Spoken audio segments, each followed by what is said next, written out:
in New Light Video Magazine, Seeing in a New Perspective. Feature story, American Visionaries, the Kennedy and Orwell Correlation. Catch the monthly music trivia, the celestial calendar, and INLVM astrology forecast inside.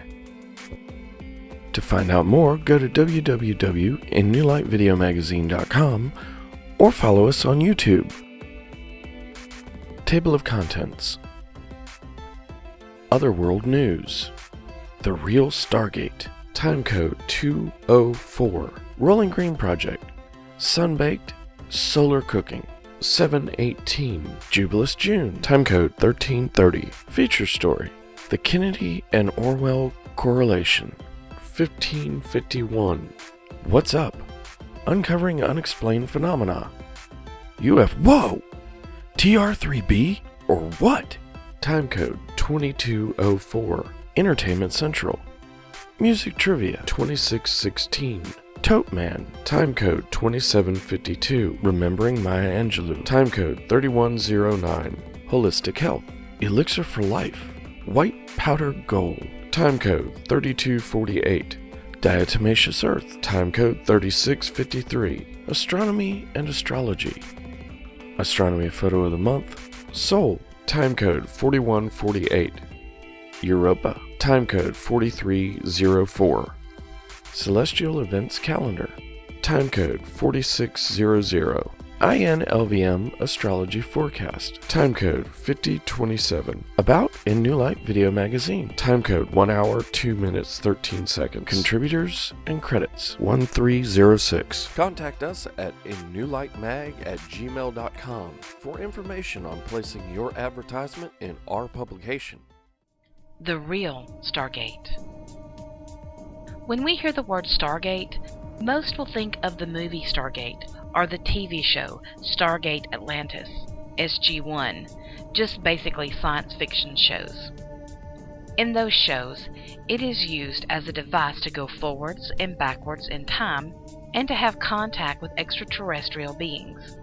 We all know there are things that go on within our government and other countries that are not made public for many reasons.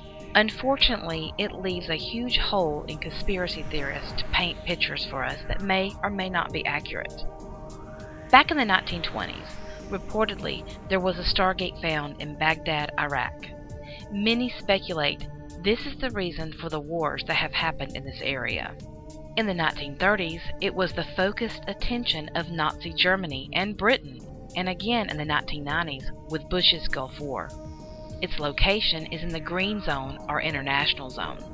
Consequently, it is supposedly located in the basement of Saddam Hussein's main palace. The Stargate is said to be Saddam's weapon of mass destruction, as whomever owns it can rule the world. This is what Task Force 20 was relentlessly searching for.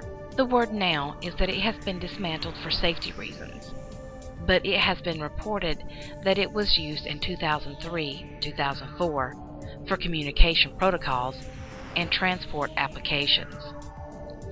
This Stargate is said to be of ancient technology, dating back to ancient Babylon, and is also supposed to be the famous Tower of Babel. Its origin is that of alien aircraft that crashed in Iraq, Iraq's version of Roswell. It is believed that this device can look forward and backward in time, a type of looking glass. Many have compared this with the movie Contact, claiming this Iraq Stargate is like an eye-opener for what technology is out there. Obviously, there are tons of conspiracy theories out there, and I will not go into all of them because it is just that, theories. Maybe this article is too much of a conspiracy for many, but with all the government disclosures touching on the U.S. government contact with the Greys, there is just too much documented information going on right now to dismiss. This Stargate is claimed to be that of Anunnaki technology. The ancient Sumerian texts describe the Anunnaki coming to Earth and creating man. It is believed when Nibiru is closest to the Earth, the Anunnaki will take this opportunity to use this Stargate and travel to Earth to Iraq. It is important to remember that this area is considered part of the cradle of civilization, are what I consider Earth's womb.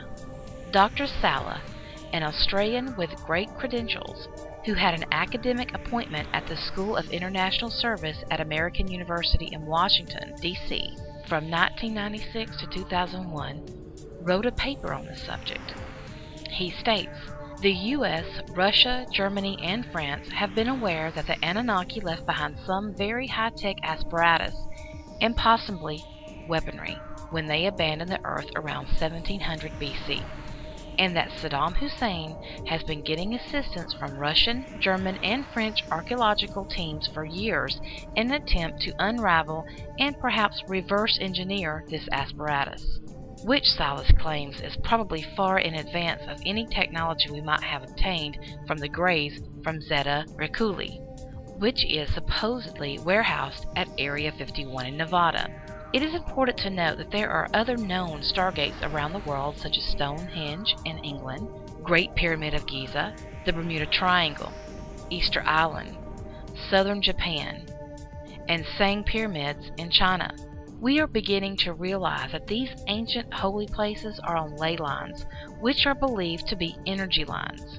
As you can see, this is an extremely deep subject to get into, and yes, lots of research is to be done. True, this information can be overwhelming for some, but just take this in stride.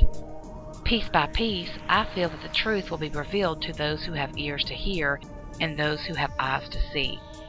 I am not trying to be religious here or shove the Bible down your throat, for I believe that the Bible does have huge historical stories that are written to help us reveal the truth of our history. Written in parables, the information is priceless. In Ezekiel chapter 1, Ezekiel speaks of his experience with something that hints at being a Stargate. I hope you have enjoyed this article. Thank you for listening and watching. This is Stacy Hill with a New Light Video Magazine. History, hauntings, happenings. Find your truth with Sixth Sense World. www.sixthsenseworld.com.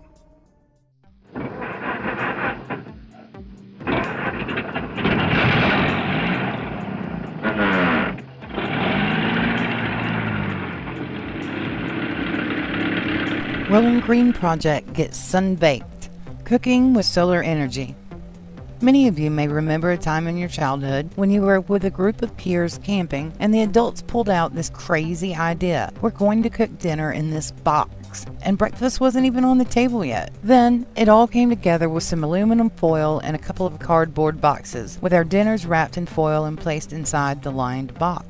The lid flaps were smoothly covered with that same foil, and it was set in the sun with an intense light beaming into the box. This was at least how I experienced my first solar dinner over 30 years ago, and the flavor of our food that night is something I still remember over 30 years later. Being in the Arizona desert, the last thing you want to do is cook in your home anytime during the day. But all over our planet, solar cooking is possible and very underused. I was reminded while doing our solar cooking experiment just how delicious and alive the food tastes when baked in the sun. If you look on the internet for do-it-yourself projects, you can find many simple and complex designs for building your own solar cooker. The price ranges from the cost of a couple of dollars worth of aluminum foil to having a permanent solar oven in your own yard. You can just go buy the needed materials, or if you're thrifty, you may get them all for free or very little investment. These are the times we love to barter. My favorite designs were found at the wikihow.com make and use a solar oven, and at a site I found to make a solar cooker from a pizza box, which is my next solar project. If you look for solar oven designs in any search engine, you will find plenty to choose from. Some of my favorites are simple to make at home and with the kids. Solar cooking not only saves on energy consumed by your appliances, it also retains the life in the food you're cooking. So much so that you can literally taste the difference. During my research, I read about a way of cooking with solar even if you're stranded on the side of the road. So, for my first solar experiment, I wanted to try this method out, and even designed my own cooker from items already in our home. Rick makes sun tea on a regular basis, so I thought of the jar that we use for that and started on my own design. When you are using the aluminum foil, you want to be sure that you pay attention to the two sides of it. One is very shiny and reflective, while the other side has more of a dull sheen. always place that shiny side toward the sun array. This will give you a maximum reflection factor.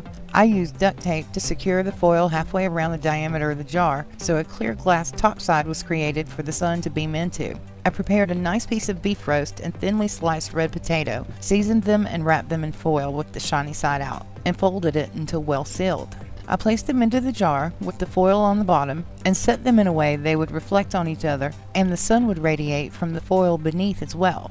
I put the lid on the jar and took it outside. It was almost 12:30 p.m. in the Arizona desert when I started dinner. If you don't have a way to lean the jar against something that will reflect the sun rays in the right direction, I would suggest digging a shallow trench, just slightly longer than your cooking jar, to give it the groove to rest in. I placed ours against a railroad tie that is also a border on the RV lot. I chose the beef because we like it cooked rare, and I was not really sure how intense the heat would get in the jar. I checked on the progress of the potatoes a couple hours later by putting on a glove before pulling them out of the jar. Don't forget, if it's hot enough to cook your food, it will burn you too. I noticed the potatoes inside the foil were warm, but nowhere near a soft texture yet. I rewrapped them and returned them into the jar. I then prepared the spinach using a different method of solar cooking to test the zipper lock bags cooker. This was the one I had read about in my research that I thought could be the most useful when traveling or just wanting to heat up a meal without heating up the kitchen.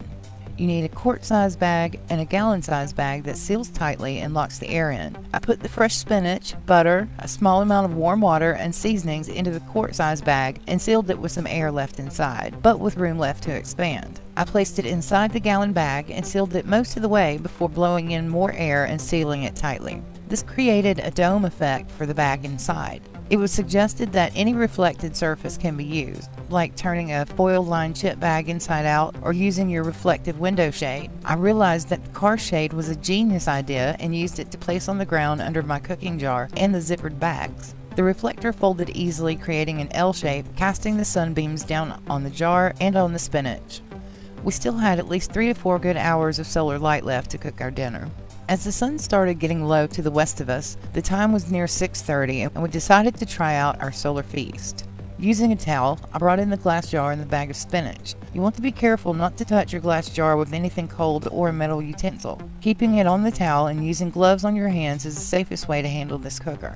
The meat was perfect and juicy medium rare. The spinach had a flavor that you could literally taste the life in, comparatively even more than raw, and the potatoes were smelling delicious, though needing to be cooked a bit more. We finished these up quickly on our propane stove using the butter and herbs without additional grease. So while I would only use this method for pre-cooked and fast cooking or warming foods, it is an excellent way to make tea, warm hot dogs and sausage, cook greens, or heat soup and other canned goods, even if you're stuck on the road, in a power outage, or just getting into what nature has to offer. To cook meats other than beef, I would strongly suggest using a solar cooker that has a higher intensity heat, which is also good for baking, roasting, and broiling as well. We will continue to report on additional experiments to make your homes and communities eco-friendly and healthy. This is Samantha Phoenix with the Rolling Green Project for a New Light video magazine, getting sunbaked in the Arizona desert.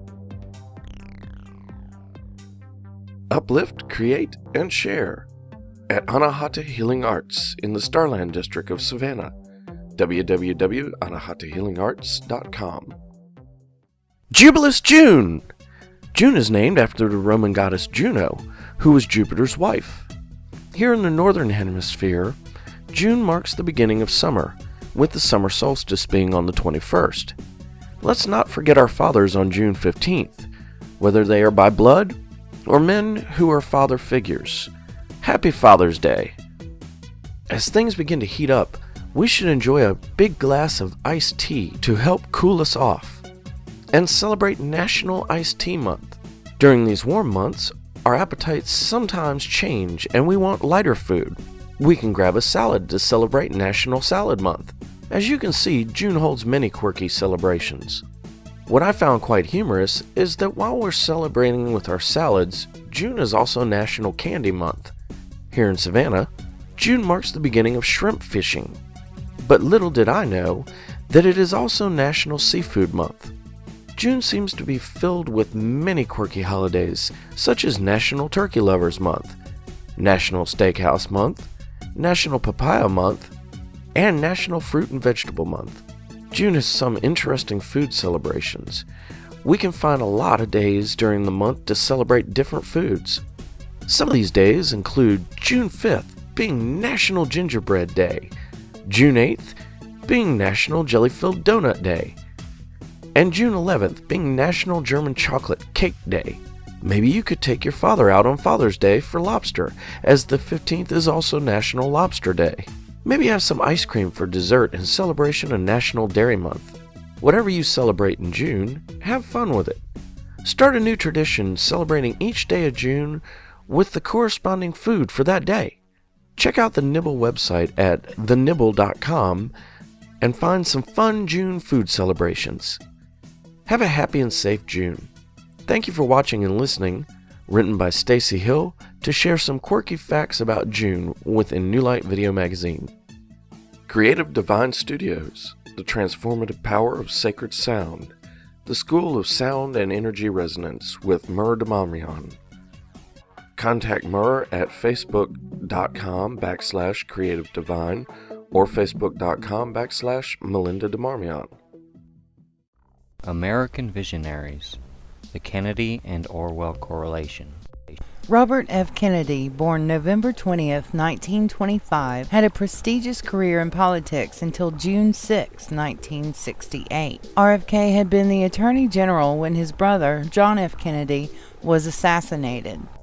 John Fitzgerald Kennedy was the fourth president to be assassinated in American history. He was a president that wanted to truly represent what the Constitution of the United States of America really stood for. He was taken out of the picture under circumstances that have fueled conspiracy theories for decades now. Could the Kennedy family's views of upholding our personal rights and freedoms have anything to do with the timing of both assassinations? Robert F. Kennedy wanted the same things for America that his brother wanted: equal rights among citizens of the United States of America. He was assassinated on June 6, 1968 at the Democratic primary in California for his beliefs and political standards, though the recorded history claims it was just the actions of one madman. The Constitution of the United States of America clearly states that every citizen of this nation has their own sovereign right to be individual in their right of choice for life, liberty, and the pursuit of property. One might wonder, is there a relation between the death of JFK and RFK? The government is your friend. George Orwell, born with the name Eric Arthur Blair on June 25, 1903, died January 21, 1950. He wrote a book entitled 1984. This book is about a totalitarian society. It was published June 8, 1949. Not long after the fall of the Nazi regime, which used totalitarian control methods to force their rule. Big Brother is watching you. This story takes place in a society ruled by hatred and fear. There is no freedom. Everything that is done for the betterment of society as a whole. Individuals do not choose what to do. The leaders instead tell the people what to do. They also tell them what they can't do. Cameras are mounted everywhere so they can watch and record a person's every move, and listening devices were hidden places one would never expect them to be. If caught going against their society, people would be tortured until cured of their transgression against the state. The thought police are everywhere. Your best friend could be one. In this Orwellian society, one must be careful of what is said and to whom. You never know who may be listening. Do not ever record your thoughts in a journal. It is illegal. When you want to think for yourself, you are a traitor. You will be purged. Everything that you have has been issued to you by the government. Food and water rations, clothing, and they even tell you what social activities you will attend and enjoy. The main character in the story is caught and incarcerated. He is taken to the Ministry of Love. Here he will be cured by means of starvation, beating, and torture. He is here until he is cured or gives in. Traffic cameras are installed at every corner for your protection. Really?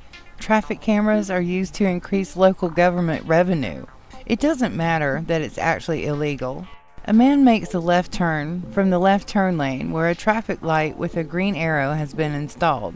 The green arrow is the light for his lane. He makes the turn believing he's following the proper and legal procedure. A few weeks later, he receives a traffic ticket in the mail for failure to signal or observe. He forgot to turn on his left turn signal. This ticket is going to cost him around $200. He knows it is wrong because legally an officer is to be present as a witness to this violation, but he pays it because he thinks he will never win a court battle with the government even though the violation was illegally cited. No, this story is not from Orwell's book, but from a typical day in most any city currently in America in 2014. Are the resemblances becoming increasingly hard to tell if we are talking about the book or our own society? Changing the history books to suit Big Brother. Everyone is tracked, filmed, recorded, and scanned in today's world in a way not unlike the Orwellian society from the book. Everyone has a digital transceiver. You are told it's for your protection from terrorists. You are told the Department of Homeland Security is here to protect you from outside invaders, when all it has really done so far is violate your constitutional rights to privacy and civil liberties. You are told it's social media and to put it all out there for everyone to see. Could all of these things be connected on some cosmic level of understanding and deception that Orwell wanted to expose, and the Kennedy family political views and doctrine wanted to stop from becoming our reality? Is it even worse that in our society it is done with technology in very sneaky ways? At least in Orwell's depiction, everyone knew exactly where they stood in the world, and their government was not fronting to cover their blatant disregard for the foundation of this nation. America was, and should always be, the land of the free. Did the Kennedy family pay for this patriotism with the lives of all their promising political members? We'll let you take that count and decide for yourselves. Thank you for watching and listening to June's feature story with Samantha Phoenix And Rick Roncheski for a New Light video magazine. When information is beyond belief, beyond conspiracy, or beyond the norm, then it's beyond news. Find out more at articlechase.com/beyond news. Whoa! TR3B or what? Rich here with INLVM, and I've got a subject that just has a way of popping up all over. I'm talking about the Black Triangle UFO. Is it really a UFO or just another super secret stealth plane? The TR-3B, maybe? This is coming up a lot lately. In fact, reports of sightings come in from all over the globe, and I'm going to add my sighting to the list right now. A little over a year ago, I saw something personally, although it looked a little different from some of the photos circulating on the internet today. It was very close. I was leaving a school football game with INLVM's own Tammy. Tammy asked, "What is that?" I looked up and saw 3 lights in a triangular shape in the sky. I instantly said, "It's a plane." Then quickly realized that as low as it was, I should be hearing jets rumble, but we heard nothing. I looked up again as Tammy said, "That is not a plane." It passed over us just barely above the tree line. As it crossed over the neighborhood in front of us, for a split second it became visible. To me it looked like small rectangular pieces seemed to appear out of nothing and assemble into the triangular shape. She and I both have slightly different descriptions of what we saw, but we know neither of us would believe it had we not witnessed it with our own eyes. I guess truth really is stranger than fiction. Tammy remembers a concaved area in the center of the triangular-shaped object. I only remembered the 3 outer lights. It was chrome-like, and I could see metal seams that looked to be riveted together. I remembered it as about a half a football field wide, with rivets that I guesstimate to be about the size of a small car. The object was only visible completely for roughly 30 seconds or so. The object then completely disassembled and disappeared from sight, lights and all. Not once did we hear any sound from it. Again, I wouldn't believe it myself had I not seen it myself. I'd love to know what I saw that night. Do we really already have this kind of tech? A lot of things online say it's some new Air Force plane being tested. If that's true, why are there people all over the world seeing the same thing? You should see the list of sightings by country on Wikipedia. As a side note, the one we saw had rounded ends on the triangle, and I remember the lights, circular, being under it, near the points of the triangle, but not on the ends like it appears in many photos. Are there multiple types, maybe? So why no videos or photos from a cell phone? Had either of us taken our eyes off of it for a moment, we would have missed it. I'm still hopeful for another chance at getting some shots of this strange object. There are some things on YouTube, footage-wise, if you're curious. Some are without a doubt fake, but some look like they really got a real bit of video of this odd craft. It's worth checking out. I believe there's a video from Great Britain showing the lights hovering. It looked like a real video capture, but others tend to look like film students trying out editing software. Either way, my experience with this craft has left me wanting to know more. Is it otherworldly, or the TR-3B secret stealth plane? It has me looking up wondering when and where I will see it next. This is Rich reminding you to take a moment to look up once in a while. You never know what you're missing. Thanks for watching and listening. Stick-a-Pick holds any guitar pick to any guitar, even on the contour. Is it magic? No. It's the original Stick-a-Pick. Get yours today. Entertainment Central. Entertainment Central. Movie trivia time. The answer to last issue's trivia question. What name does Luke call out to Leia as he climbs out of his X-Wing after destroying the Death Star? Carrie. It would appear that Mark Hamill got a bit caught up in the victorious moment and called out the name of his co-star Carrie Fisher instead of her character name Leia. However, according to IMDb.com, there is some debate. IMDb states that Mark Hamill said, "Hey, there she is," but mumbled the last word. Don't mumble. No, don't do it. However, IMDb also reports that trained lip readers see only 2 syllables being spoken, and they look like Carrie. Go back and check it out for yourselves, and you decide, was it a film flub? This issue's trivia question. What famous line does Humphrey Bogart's character Rick say to his piano player Sam in the film Casablanca? Look for the answer in the next issue, baby. And a new trivia question. Georgia Music Warehouse. Manly amaze me, you should check them out now. Everybody plays, yeah. Manly amaze me, go see them today, yeah. Rich here with INLVM. Recently I was doing some research on various crowdfunding sites for a project I'm working on when I stumbled across a very interesting Kickstarter campaign called ToteMan. It is a story about an unusual but very cool new comic book. The superhero, ToteMan, has a purpose unlike any I've seen before. The hero helps children who are struggling with the effects of epilepsy to understand that they are not alone. Even heroes can have it. As a fan of the superhero genre, I wanted to know more. I contacted the story's creator, John McLaren, to find out what inspired him to create this unusual hero.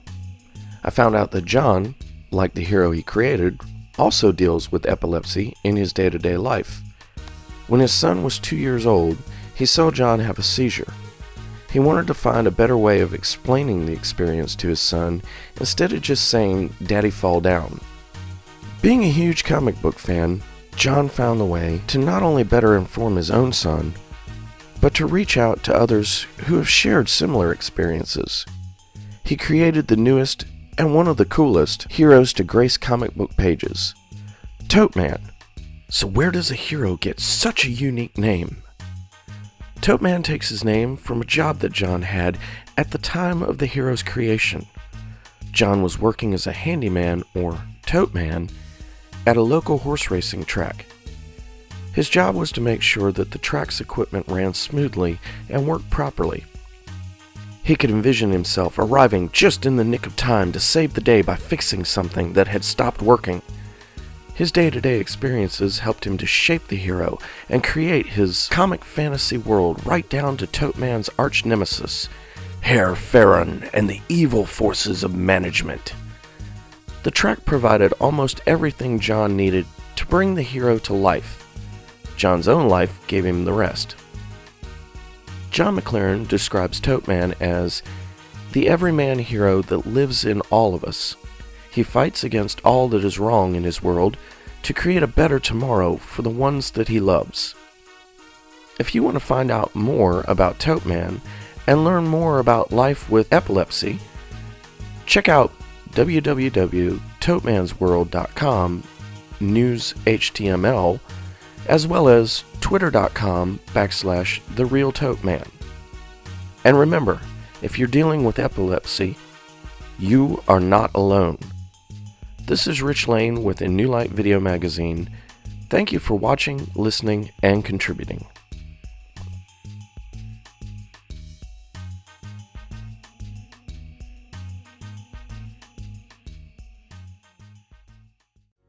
INLVM's Entertainment Central is remembering Maya Angelou, April 4th, 1928 through May 28th of 2014. Born as Marguerite Annie Johnson in St. Louis, Missouri on April 4th, 1928, and passing on May 28th of 2014 at age 86. In May, we said goodbye to one of the great artistic creators of our time, Dr. Maya Angelou. She may be best known for her book, I Know Why the Caged Bird Sings, published in 1969, which brought her international recognition and acclaim. She went on to do even bigger things when her screenplay, Georgia, Georgia, was filmed and released in 1972, making her the first black woman to write a screenplay. She accomplished a great deal in her life and has been a constant source of inspirational wisdom.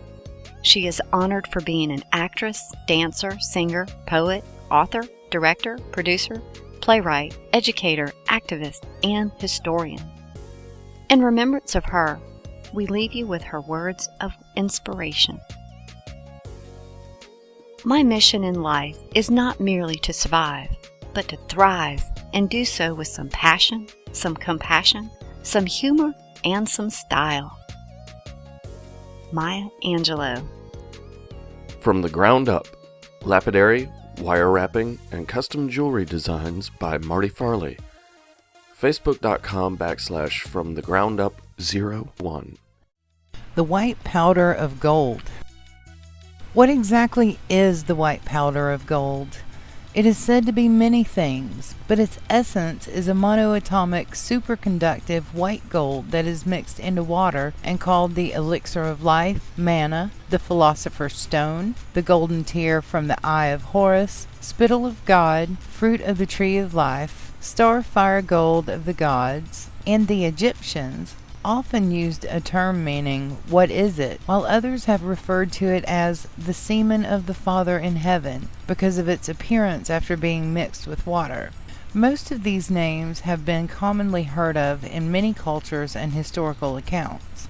So what does the white powder of gold do?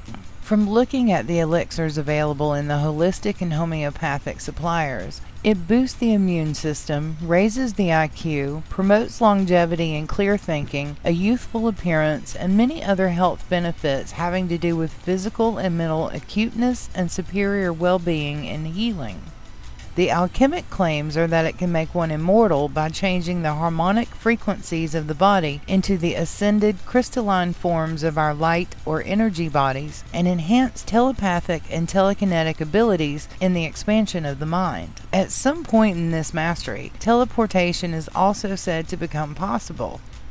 Accounts of this white powder of gold predate ancient Egyptian times, and some say is referred to in the lore of the Garden of Eden. And while this substance is seemingly ancient to the point of some pre-dawn of time, very few people have heard of it, let alone have been using it as a daily supplement most of their lives. In biblical and apocryphal accounts, angels and beings from the heavens had glistening, shimmering skin and glowed.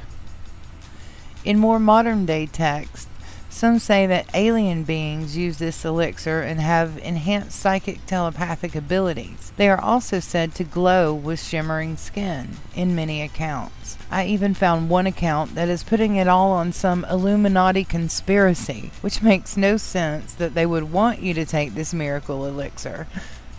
But I do see how many factions that make their money from us being disconnected, unhealthy, and dying at early ages with unnecessary health issues could want this kept under wraps. So, is this little miracle of nature no longer well known and hidden because of its amazing benefit, or because it has been kept secret for some elite faction? Or could it be simply because our Western medicine practices have all but forgotten nature, and that our earth is healing and holds the key to our well-being? The white powder of gold is found naturally in our bodies and in many of the plants that enhance the immune system and regenerative health in small amounts.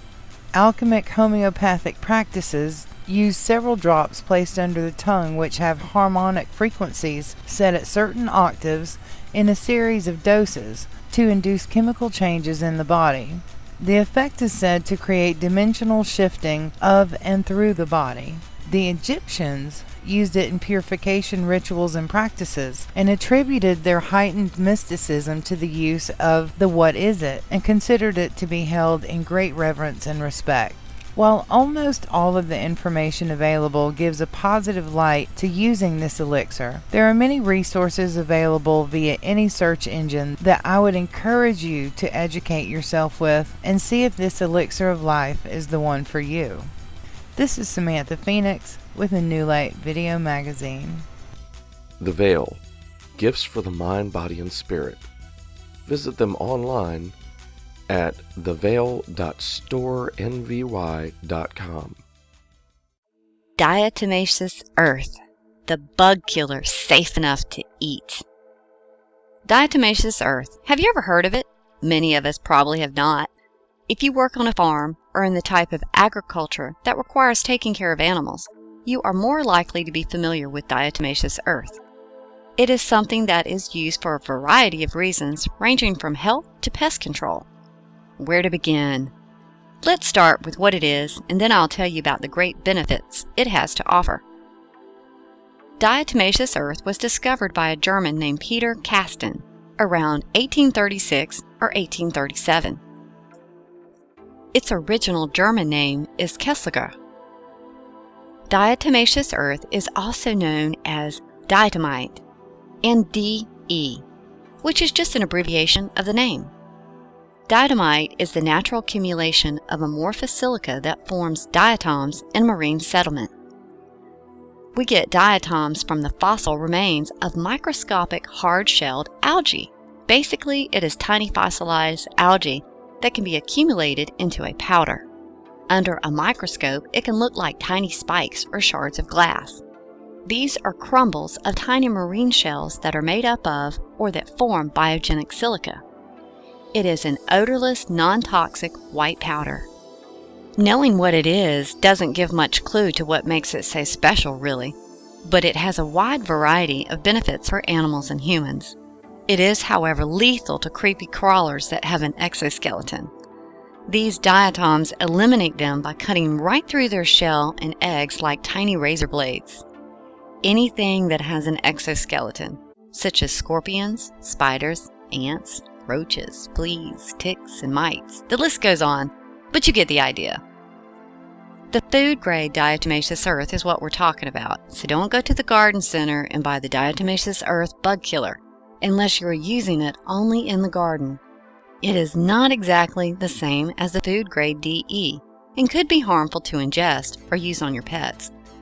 While they both kill bugs, you can eat food-grade DE, and some people do, for the silica that it has, which is a very helpful and a necessary mineral for our bodies. It is a preventative for intestinal bugs, and is used as a dewormer for animals and humans by adding a little in food. I know that is kind of a gross thought, but good to know nonetheless. It can rid your home and pets of pests inside and out. like fleas, roaches, mites, ants, and even bed bugs. It is safe enough to use on your pet's bedding and even on your pets for fleas and mites. Some animals are extremely sensitive to chemicals like cats, birds, guinea pigs, and bunnies. This is a safer alternative for them that really works by adding a light dusting to their fur. However, everything in moderation, don't overdo it.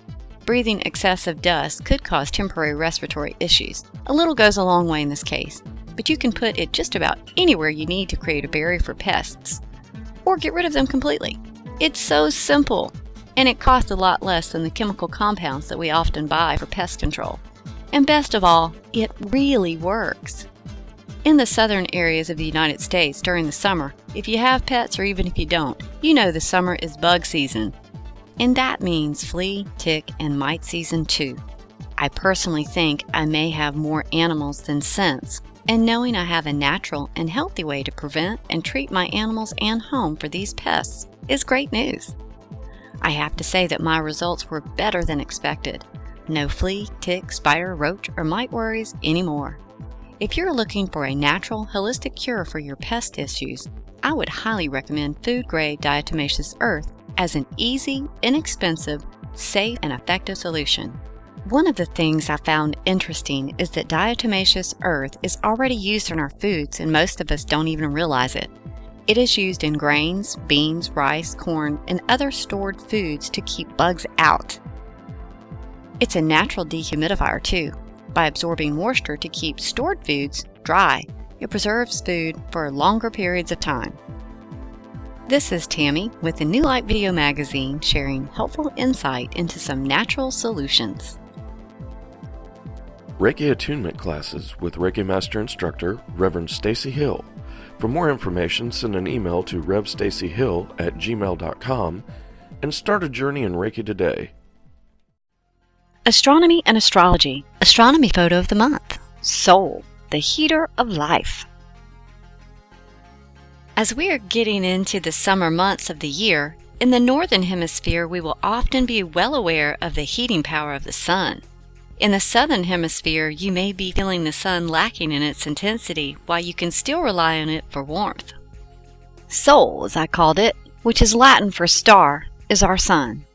Some say our sun is a yellow dwarf star.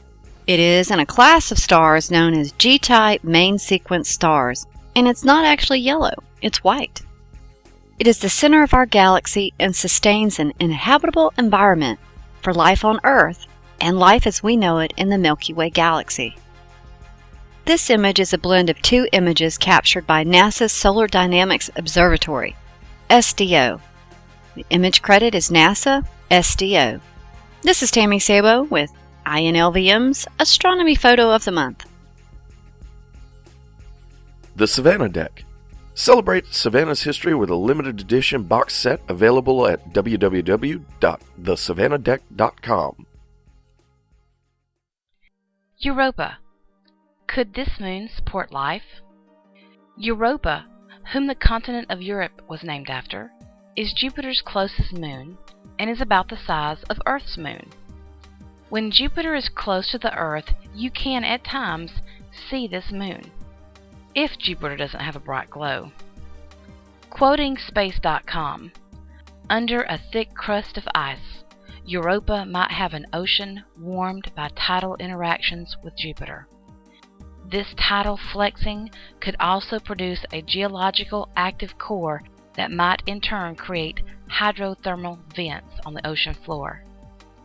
It is reported that there is as much water on Europa as there is on Earth, but it's mostly ice.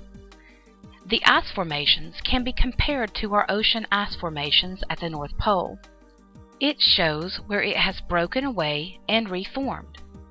Being smaller than Earth, the ocean is very deep and is believed that it's just the surface that is frozen. NASA is planning on a mission to Europa in the mid-2020s, but they believe they will have to have some kind of spacecraft that is warm, so it could melt its way down through the 15 miles of ice to the ocean to collect samples. They feel that the constant warming, then freezing, can maybe support life. One day on Europa, is 3 to 5 Earth days, as 1 year on Jupiter is 12 Earth years, 4,333 days.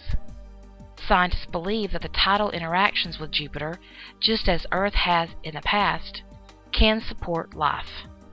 Hopefully soon we will have more information on this great moon and to know if in fact it does support life. In mythology, Europa was a Phoenician princess and the daughter of the king Agenor of Sidon. She is a Cretan moon goddess who was adopted into Greek myth. Zeus spotted Europa and her maidens gathering flowers by the sea and instantly fell in love with her. He then transformed himself into a white bull and abducted her. He plunged into the sea and took her to Crete, where Zeus was raised himself. There she bore him 2 sons, Minos and Rhadamanthus. This is Stacy Hill with a New Light Video Magazine, sharing with you a little information on one of Jupiter's amazing moons. Contact us at innewlightmag@gmail.com for information on placing your advertisement in our publication. Celestial event calendar for June and July of 2014. On Sunday, June 8th, we have Mercury going retrograde in the constellation of Cancer. It is in retrograde until July 1st. Then it will be entering Gemini. Friday, June 13th, the full strawberry moon, also called rose moon, moon of horses, and the lotus moon, in the constellation of Sagittarius. Saturday, June 21st, the northern hemisphere we will have the summer solstice. In the southern hemisphere we have the winter solstice. Friday, June 27th, we have the peak of the June Butez meteor shower. It is active from June 22nd through July 2nd. Friday, June 27th, new moon in the constellation Cancer. On Tuesday, June 1st, Mercury comes out of retrograde and goes direct, entering the constellation of Gemini. On Saturday, July 12th, the full buck moon, also called buffalo moon, ripe corn moon, summer moon, hungry ghost moon, crane moon, and mead moon, in the astronomical constellation of Sagittarius, in the astrological constellation of Capricorn. On Saturday, July 26th, we have the new moon in the astronomical constellation of Taurus and in the astrological constellation of Cancer. On Monday, July 28th, we have the peak of the Pisces Astronids meteor shower. It is active from July 15th through August 10th, and on peak we should be able to see about 5 per hour. Monday, July 28th and Tuesday, July 29th will have the peak of the Southern Delta Augurids meteor shower. It is active from July 12th through August 23rd, and on peak we'll see about 15 to 25 per hour. Look in the direction of the south, and the best time will be from 1 to 3 a.m. Wednesday, on July 30th, we have the peak of the Alpha Capricornids meteor shower. It is active from July 3rd through August 15th, and on peak we'll see about 5 per hour. Optimal viewing of visible planets. Venus will be visible from January 20th through August 29th. The optimal viewing of Venus is in the morning. Venus will appear in the eastern morning sky at dawn, always a bright and steady glowing silvery star. Mercury is visible from July 5th to July 24th. The optimal viewing of Mercury is in the morning. Mercury will appear in the eastern sky an hour before sunrise. Typically, Mercury has a yellowish glow. Mars is visible from July 5th through July 24th. The optimal viewing of Mars is in the evening. Mars will appear in the east-southeast sky as night falls and is best seen just after midnight. Typically, Mars has a yellowish-orange glow. Jupiter, visible from January 6th to July 4th. The optimal viewing of Jupiter is in the evening. Jupiter will appear in the western sky at dusk and as the brightest object in the sky, remaining visible from dusk until early morning. Typically, Jupiter has a creamy white glow. Saturn, visible from May 11th through October 31st. Optimal viewing of Saturn is in the evening. Saturn will appear in the southern sky at dusk until dawn. Saturn will be best seen on June 7th, 8th, and 9th, close by the moon. It will be the star high in the sky that has a golden glow. That concludes our astronomy outlook for celestial events. I'm Tammy Sabo with the New Light Video Magazine. Welcome to the INLVM Astrology Forecast for June through July 2014 Outlook. Greetings, astrology seekers. For the next 2 months, the significant events in astrology are retrogrades and moon phases. We'll find out what kind of influences are in store and how to prepare for them. We are heading face first into June with a Mercury retrograde, but Mercury isn't going into backward spiral alone. Neptune and Chiron join the retrograde motion in June too. Uranus will be heading into retrograde in July. Saturn has been in retrograde since March and will be going direct in July. Pluto is still in retrograde motion and will be until September. So out of the 9 planets we usually chart, 6 of those are in retrograde throughout the months. Let's begin exploring these astrology events and a few others to look for. Sunday, June 8th, Mercury goes retrograde in the constellation of Cancer. It is in retrograde until July 1st, then it will be entering Gemini. The Mercury merry-go-round. All the planets go into retrograde cycle, but Mercury seems to impact us more than any other. Those that know of Mercury's retrograde cycle know it's time to put on our big pants and face the music with as much dignity as possible.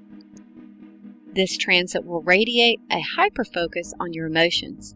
That means that we are sailing into an emotional roller coaster with the highs and lows that come at record speeds. The best way to cope is to go with the flow. The best surfers will survive this one. To surf through this wet backward spiral, you will want to arm yourself with some survival wisdom. 1. Irritability. Pay attention to your own mood swings.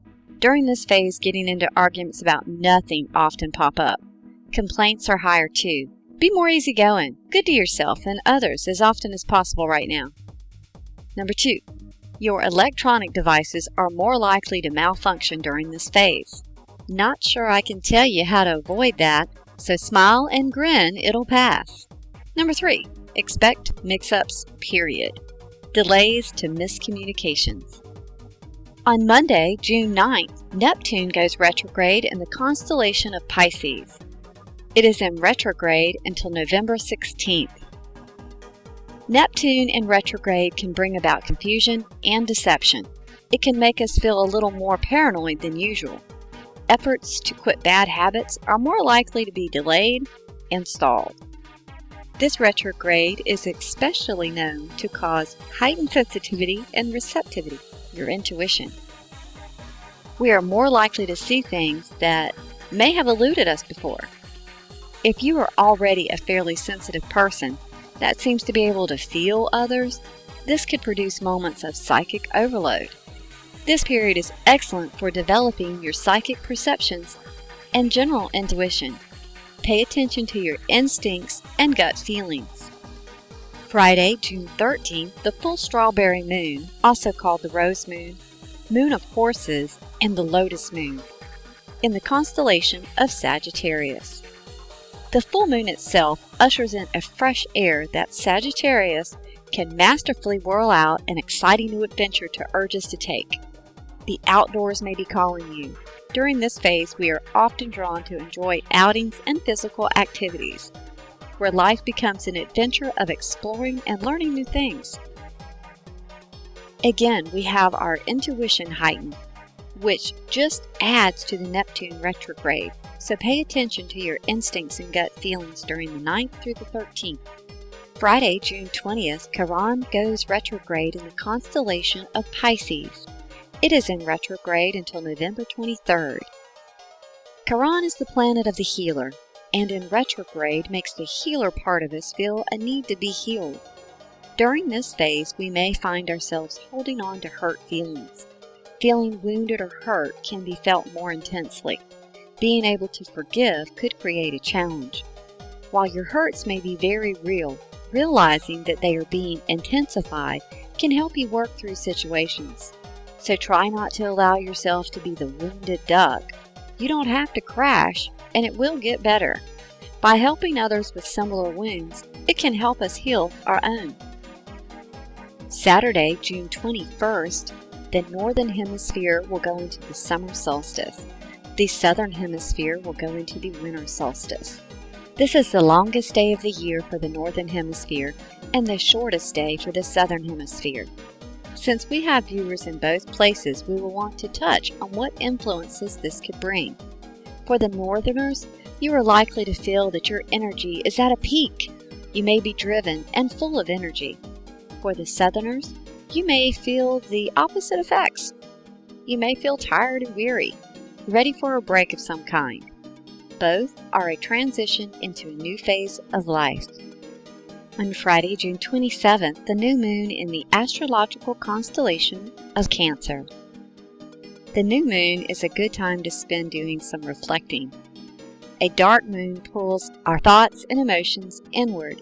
In this case, it is just like the crab to initiate the feelings that we need to pull in our shell for protection and safety. During this phase of some major reflection, we are more likely to have the desire to retreat and find peace and solitude somewhere. Dreams can be very revealing during this phase, so pay close attention to dreams, as they can offer insight into your true self, wants, and desires. On Tuesday, July 1st, Mercury comes out of retrograde and goes direct, entering the constellation of Gemini. Mercury goes direct. Hallelujah! In astrology, Mercury influences travel, literature, poetry, merchants, and thieves. Mercury also rules a lot of industries like publishing, writing, editing, advertising, sales, public relations, and things that relate to transport. Mercury going direct means we can make those final decisions in these areas knowing it should be easier sailing, with hopefully less challenges. Now it's time to use the things you've discovered during the retrograde to create a brilliant new vision so that you can move ahead. On Saturday, July 12th, the full buck moon, also called buffalo moon, the ripe corn moon, summer moon, hungry ghost moon, crane moon, and mead moon, in the astrological constellation of Capricorn. When the moon is in Capricorn, our work becomes the focus. The general mood it can create is one that is competitive, task-oriented, managerial, organizational, and serious. It will strongly encourage us to do our personal best. Being supportive of the work from others can create good relations and productivity in common projects. It's time to set and achieve short-term goals towards long-term plans. This Capricorn full moon will bring the plans you made early in the year to fruition, or a turning point. Sunday, June 20th, Saturn comes out of retrograde and goes direct, entering the constellation of Scorpio. Saturn's symbolism is the master teacher, and generally it is about maturing through life's lessons. During this phase, we often seem to analyze the nature of intimacy on all levels, especially emotional intimacy, dealing with trust and power issues. Going direct now can promise renewal and rebirth for those that have experienced growth and maturity from the retrograde. Some hard lessons about loosening the grip of control and dealing with obsessive behaviors could be arising. The results of this transit are often persistence, endurance, and sometimes ruthlessness in the pursuit of goals. You have choices to make. Choose wisely and take responsibility for what you choose and your behaviors. On Monday, July 21st, Uranus goes retrograde in the constellation of Aries. It is in retrograde until December 21st. Uranus tends to be more potent and more intense when in retrograde, so expect the unexpected. It will give a new driving power to need change in our lives. It can create rebelliousness against any sort of discipline if we feel trapped. It's a good time to focus on making plans on how to change what needs to be changed, and allows us to think about our reactions to changes. It also gives us a chance to rethink and organize. Uranus retrograde forces us to confront our fears and personal blocks and creates moments of realization. If you're in the wrong job, working towards the wrong degree, or dating the wrong person, Uranus retrograde will let you know. Saturday, July 26th, we have the new moon in the astrological constellation of Cancer. This new moon in Cancer will send you some extra love along with a double dose of luck. If you are the zodiac sign of Cancer, the luck will be intensified. This new moon will favor your deepest dreams and desires. This is a point that all the retrograde periods come together. It's all about manifesting your dreams and motivating yourself to push forward. This new moon will drive anything that is about promoting innovative ideas, art, or knowledge. Through June and July, Pluto is in retrograde from April 14th through September 23rd of 2014. When Pluto goes retrograde, it forces us to look at our darker or shadow sides, often the parts of our personalities that we may not like, but will need to accept. We may feel pressure to eliminate and release the old, outworn, outdated, and obsolete things or people in our lives. Pluto will urge us to get honest with ourselves about how and what motivates us. A long phase of personal reckoning that allows us to do a lot of clearing in our lives.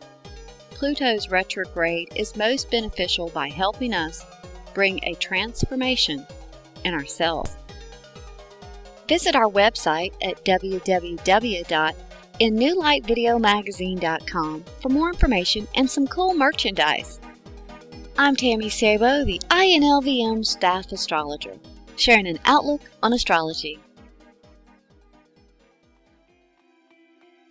About in New Light Video Magazine.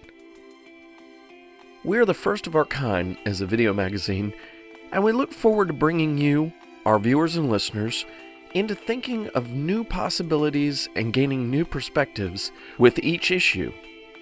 To find out more about us, what we do, and how to become a contributor to show your support, please go to our website for additional information. There you can find many of our social media connections, such as our blogs, archives, Blog Talk Radio, and our new virtual world experience. That website is www.INNewlightVideoMagazine.com or www.INLVM.com. As always, thank you for your support, and don't forget to share, like, and subscribe.